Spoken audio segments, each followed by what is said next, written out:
कि आज के एपिसोड में देखेंगे जहां महिला संगठन वाले सक्षम मोदी नाम के मुर्दाबाद के नारे लगा रहे होते। सक्षम कहता है कि आप मुझ पर गलत इल्ज़ाम लगा रहे हैं।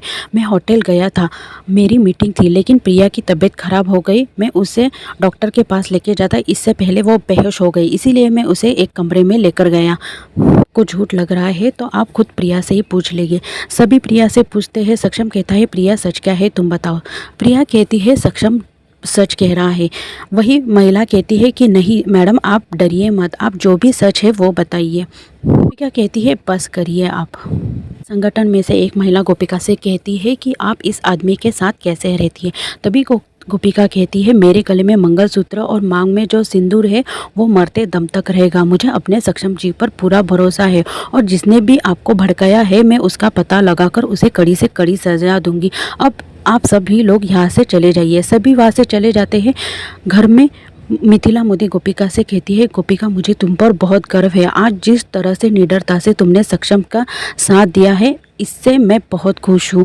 सक्षम कहता है कि गोपिका मैं तुम्हारा ये नया रूप देखकर बहुत ही खुश हो गया हूँ। माँ बिल्कुल ठीक कह रही है। आज तुमने जो भी किया वो काबिल है। वही प्रिया ये सब सुनकर बहुत ही गुस्सा हो जाती है।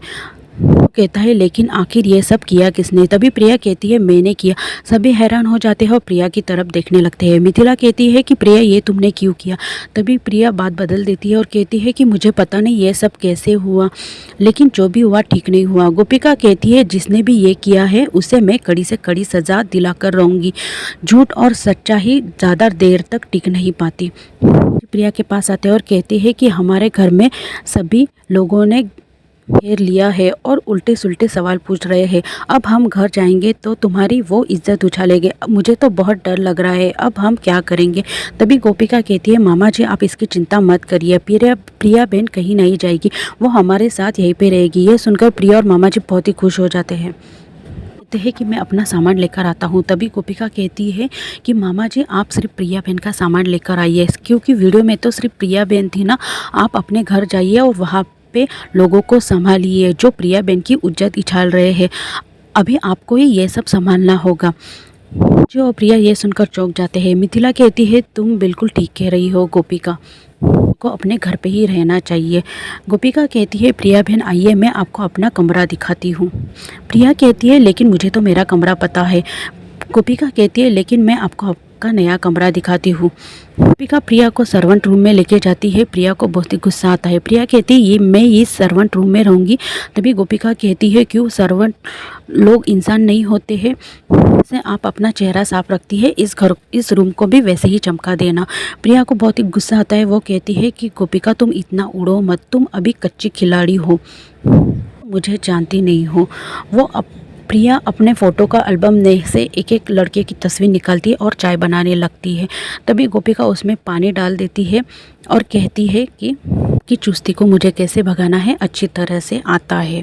गोपिका वहाँ ताने मारकर चली जाती है। प्रिया सोचती है गोपिका भले तुम अपने घर में शेरनी होगी, लेकिन ऑफिस में मैं तुम्हें गीदड़ बनाकर दौड़ाऊंगी, देख लेना। गोपिका प्रिया से कहती है कि मैंने मामा जी को इसलिए भेजा ताकि वो तुम्हारी ढाल थी, अब मैं सीधा तुम पर वार करूंगी। अब इस खेल में और भी मज़ा आएगा। वही गोपिका ऑफिस में होती है। स्टाफ वाला गोपिका को हीरा परखने की काम समझाता है। सक्षम भी वो देखकर बहुत ही खुश हो जाता है। प्रिया को ये देखकर बहुत खुशी मिलती है। वो गोपिका को मैसेज भेजती है कि ना ही तुम्हारे पास टैलेंट है और ना ही तुम कुछ काम कर सकती हो।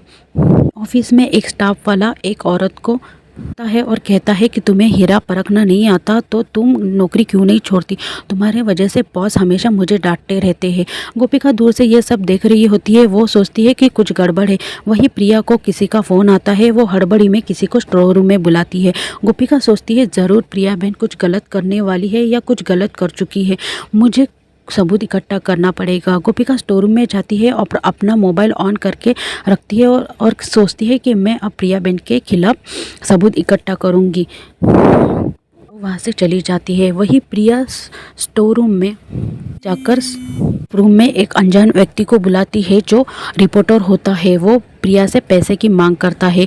प्रिया उसे पैसे देती है और कहती है कि तुम लिफ्ट से मत जाना, लिफ्ट में कैमरा है, तुम जीने से चले जाना ताकि तुम्हें कोई देख ना सके। वहाँ से चले जाते हैं। गोपिका स्टोर रूम में आती है और अपना मोबाइल देखती है तो उसे कुछ रिकॉर्डिंग दिखाई नहीं देता। वो सोचती है कि रिकॉर्ड कुछ क्यों नहीं हुआ। तभी प्रिया वहाँ पे आती है और कहती है, मैंने तुमसे कहा था ना कि तुम कच्ची खिलाड़ी हो।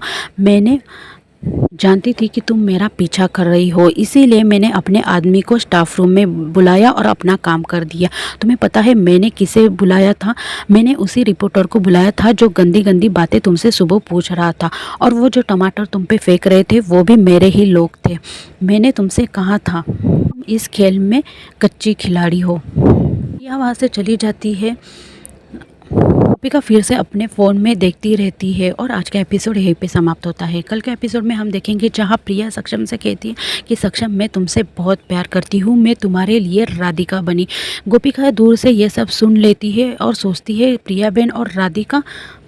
आज का एपिसोड यहीं पे समाप्त होता है। धन्यवाद।